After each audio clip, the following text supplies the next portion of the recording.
दोस्तों पाकिस्तानी फौज के एक लेफ्टिनेंट जनरल समेत 4 आर्मी ऑफिसर्स को करप्शन के नाम पर बरतरफ करने वाले पाकिस्तानी फौज के 15वें आर्मी चीफ जनरल राहील शरीफ फील्ड मार्शल अयूब खान के बाद पाकिस्तान के सबसे ज्यादा मकबूलियत और इज्जत वाले आर्मी चीफ रहे। ओहदा संभालते साथ ही आपने ऐसे ऐसे कारनामे सर अंजाम दिए कि आपके दुश्मन भी आपकी तारीफ करने पर मजबूर हो गए थे। बहादुरों और शहीदों के खानदान से ताल्लुक़ रखने वाले जनरल राहील शरीफ को हाफ बलोची और हाफ पंजाबी क्यों कहा जाता था?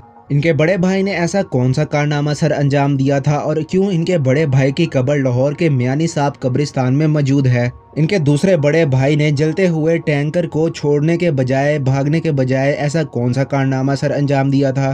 और एक दिन जब ये घर में दाखिल हुए तो इनकी वालिदा ने इनको सलाम का जवाब क्यों नहीं दिया? ये सब बातें जानने के लिए नॉलेज पीपल की वीडियो एंड तक जरूर देखिएगा। और अगर आपको हमारी वीडियोस पसंद आ रही हैं तो अभी सब्सक्राइब के बटन को दबा दीजिए और बेल आइकन को क्लिक करके नॉलेज पीपल की फैमिली का हिस्सा बन जाइए। फैक्ट नंबर 1 दोस्तों, जनरल राहील शरीफ 16 जून 1956 को गुजरात के एक राजपूत खानदान में पैदा हुए, लेकिन इनकी पैदाइश बलूचिस्तान के शहर कोयटा में हुई थी क्योंकि इनके वालिद मेजर मोहम्मद शरीफ पाकिस्तानी फौज में अपनी जिम्मेदारियां कोयटा शहर में सरअंजाम दे रहे थे। मेजर मोहम्मद शरीफ आज़ादी पाकिस्तान से पहले ब्रिटिश आर्मी में भी अपनी खिदमत सरअंजाम दे चुके हैं और इन्होंने दूसरी जंग अजीम में भी हिस्सा लिया था और हिटलर और जापान के खिलाफ भी जंगें लड़ी थी। राहील शरीफ अपने वालिदैन के तीसरे बेटे हैं, जबकि इनकी 2 बहनें भी मौजूद हैं। इनके वालिदैन और इनके बहन भाई सब इनको प्यार से बॉबी के निकनेम से पुकारा करते हैं। 1974 में ये लाहौर के गवर्नमेंट कॉलेज से इंटरमीडिएट का इम्तिहान पास करने के बाद ये पाकिस्तान मिलिट्री एकेडमी के 54th लॉन्ग कोर्स में शामिल हो गए थे। अक्टूबर 1976 में इन्होंने सॉर्ड ऑफ ऑनर हासिल की और 6th battalion of the frontier force regiment में तैनात हो गए। ये वही रेजिमेंट थी जिसमें इनके बड़े भाई भी पहले अपनी खिदमत सरअंजाम दे चुके थे। फैक्ट नंबर 2 दोस्तों, जनरल राहील शरीफ का ताल्लुक बहादुर और शहीदों के खानदान से है और शहीद भी ऐसे जिन्होंने ऐसे कारनामे सर अंजाम दिए कि जिनके कारनामे हमारी नई आने वाली नस्लों को सुनाए और पढ़ाए जाते हैं। 1965 की इंडो पाक वॉर में लाहौर के महाज पर 6 दिन तक दुश्मनों के दांत खट्टे करने वाले मेजर राजा अजीज भट्टी भी इनके मामू थे। पाकिस्तानी फौज में इतनी जबरदस्त खिदमत अंजाम देने के बाद इनको पाकिस्तान के सबसे बड़े एजाज निशाने हैदर से नवाजा गया था। इसके अलावा 1971 की इंडो पाक वॉर में सुलेमंकी हेडवर्क्स के मकाम पर दुश्मन की चौकी को तबाह करने वाले और इस पर कब्जा करके कई रोज तक इसका दिफा करने वाले मेजर शब्बीर शहीद भी इनके सबसे बड़े भाई थे। 6 दिसंबर 1971 के रोज को टैंक के गोले से शहीद होने वाले इस जाबाज बहादुर को निशाने हैदर से नवाजा गया था, लेकिन बहुत कम लोग ये बात जानते हैं कि ये वो वाहिद नौजवान है जिसने 1965 की जंग में भी हिस्सा लिया था और इनकी बहादुरी की वजह से इनको सितारे जुर्रत से भी नवाजा गया था। मेजर शब्बीर शहीद को आर्मी के कब्रिस्तान में दफनाने के बजाय लाहौर के मियानी साहब कब्रिस्तान में दफनाया गया था क्योंकि इन्होंने शहीद होने से पहले वसीयत की थी कि इस कब्रिस्तान में इनका सबसे बेहतरीन दोस्त दफन है, इस वजह से इन्हें भी इसी कब्रिस्तान में दफन किया जाए। दोस्तों, जनरल राहील शरीफ के दूसरे बड़े भाई भी पाकिस्तानी फौज में कप्तान थे। कप्तान मुमताज शरीफ ने भी अपने भाई के नाम पर दाग नहीं लगने दिया। टैंक में आग लगने की वजह से वो दूसरे फौजियों को बचाते बचाते खुद काफी ज्यादा जख्मी हो गए थे। इनके जख्मों की वजह से इन्होंने वक्त से पहले फौज से रिटायरमेंट ले ली थी, लेकिन बहादुरी के साथ फौजियों की जान बचाने की वजह से इनको सितारे बसालत से भी नवाजा गया था। फैक्ट नंबर 3 दोस्तों, जनरल राहील शरीफ अपने एक शहीद मामू, अपने एक शहीद भाई और एक गाजी भाई के साथ फौज में पूरी लेगेसी के साथ अपनी खिदमत सरअंजाम देते रहे हैं और फिर 2004 में बरतानिया में मौजूद royal college of defence studies ने इन्हें मुंतखब कर लिया। वहां से इन्होंने अपनी ग्रेजुएशन हासिल की और 2005 में मेजर जनरल के रैंक पर तरक्की हासिल करने के बाद लाहौर की 11वीं इन्फेंट्री डिवीजन के कमांडर बने, जहां पर इन्होंने 2 साल तक अपनी खिदमत सरअंजाम दी। ये तरक्की करते करते लेफ्टिनेंट जनरल बन गए और कोर कमांडर गुजरावाला में तैनात हो गए। इसके बाद ये आर्मी चीफ जनरल ज्ञानी के बाद 29 नवंबर 2013 को पाक फौज के 15वें आर्मी चीफ बन गए। सीनियर सहाफ़ी हारून रशीद के मुताबिक ये सीनियरिटी में तीसरे नंबर पर हैं। इनके बारे में ये बात मशहूर थी कि ये ज्यादा ज़हीन जनरल नहीं है اور یہ فوج کو لیڈ نہیں کر سکتے، اور یہی بات اس وقت کے وزیر اعظم میاں محمد نواز شریف کو پسند آ گئی، کیونکہ وہ چاہتے تھے کہ ایک ایسے شخص کو آرمی چیف بنایا جائے جو کہ ان کے راستے میں رکاوٹ کھڑی نہ کر سکے۔ مزید یہ کہ راحیل شریف کی اہلیہ کے نواز شریف کی اہلیہ سے بھی بہت زیادہ گہرے تعلقات تھے اور بہت زیادہ دوستی تھی، جس وجہ سے ان کا آرمی چیف بننا طے ہو گیا تھا، اور ان سے اوپر کے 2 سینئر جنرلز کو آرمی روایات کے مطابق استعفیٰ دینا پڑ گیا۔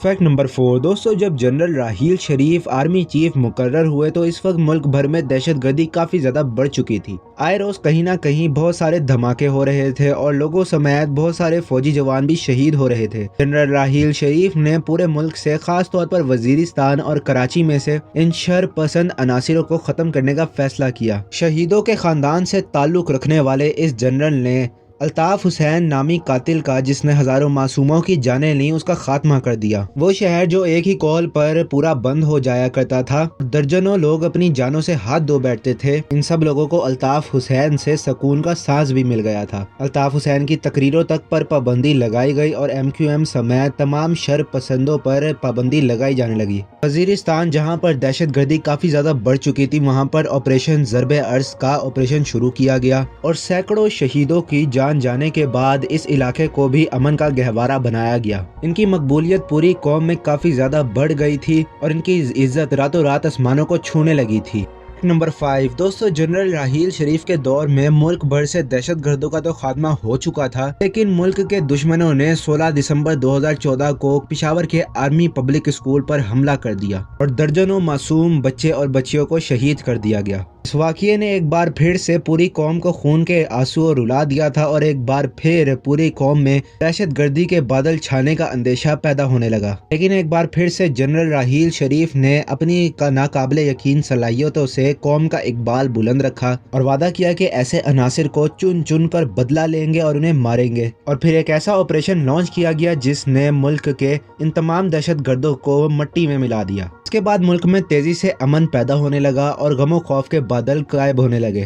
فیکٹ نمبر 6 دوستو، ایک دفعہ جنرل راحیل شریف نے ایک میڈیکل کالج کا دورہ کیا تو وہاں کے میڈیکل کے اسٹوڈنٹس نے ان سے پوچھا کہ وہ کون سا لمحہ تھا جس میں آپ نے فیصلہ کیا کہ ان شر پسند عناصر سے کسی بھی قسم کا رحم نہیں کیا جائے گا۔ اس بار پر انہوں نے ایک واقعہ سنایا کہ جب وہ اپنی ڈیوٹی سے واپس اپنے گھر جایا کرتے تو ان کی والدہ ٹیلی ویژن پر بد امنی کی خبریں سن رہی ہوتی تھیں اور مجھ سے میرے گھر میں داخل ہوتے ساتھ ہی یہ پوچھا کرتی تھی کہ بیٹا یہ کیا ہو رہا ہے ملک میں۔ تو میں ان سے یہی کہا کرتا تھا کہ ماں جی یہ سب انشاءاللہ بہت جلد ختم ہو جائے گا اور ملک میں امن قائم ہو جائے گا۔ اسی طرح میں ایک اور دن اپنے جب گھر گیا اپنی ڈیوٹی کے بعد تو نیوز چینل پر بھی یہی بد امنی کی خبر چل رہی تھی۔ اس کے بعد میں نے اپنی والدہ کو سلام کیا تو انہوں نے میرے سلام کا جواب نہیں دیا اور سیدھا پوچھا کہ بیٹا یہ کیا ہو رہا ہے اور تم کیا کر رہے ہو۔ انہوں نے کہا کہ اس دن میں نے فیصلہ کر لیا تھا کہ بس اب بہت ہو گیا، اب مزید لوگ اپنی جانیں نہیں کھوئیں گے اور اب امن و امان قائم رکھنا لازمی ہو چکا تھا۔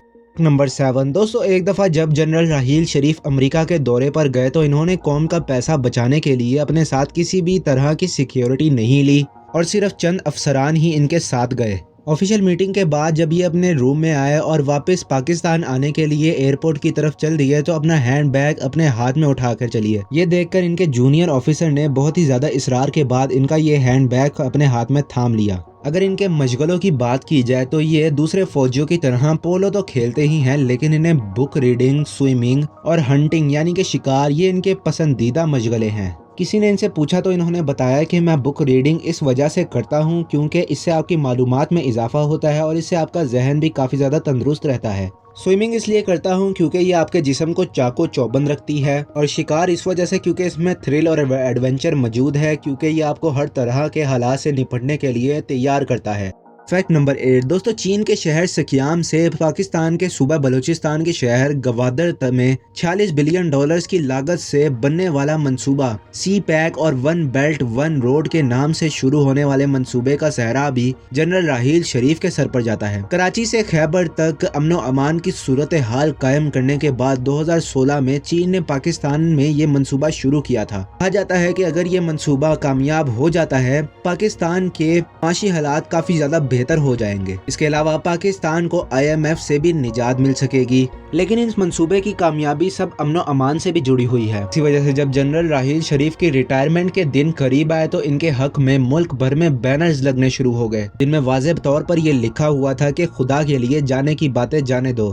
फैक्ट नंबर 9 दोस्तों, पूरे मुल्क में इतनी ज़्यादा मकबूलियत और इज्जत हासिल करने के बाद जनरल राहील शरीफ ने एक्सटेंशन लेने से इनकार कर दिया। उन्होंने कहा कि वो अपनी मुद्दत पूरी होने के बाद रिटायरमेंट हासिल कर लेंगे। सेवियर ऑफ द नेशन का खिताब हासिल करने वाले शहीदों के खानदान से ताल्लुक़ रखने वाले जनरल राहील शरीफ ने 29 नवंबर 2016 को अपना ओहदा छोड़ दिया। आज मुल्क में सियासी अदम इस्तेहकाम और मुल्क की बदहाली को देखते हुए जनरल राहील शरीफ जैसे शहीदों और बहादुरों के ख़ानदान से ताल्लुक़ रखने वाले शख्स की दोबारा से ज़रूरत आन पड़ी है।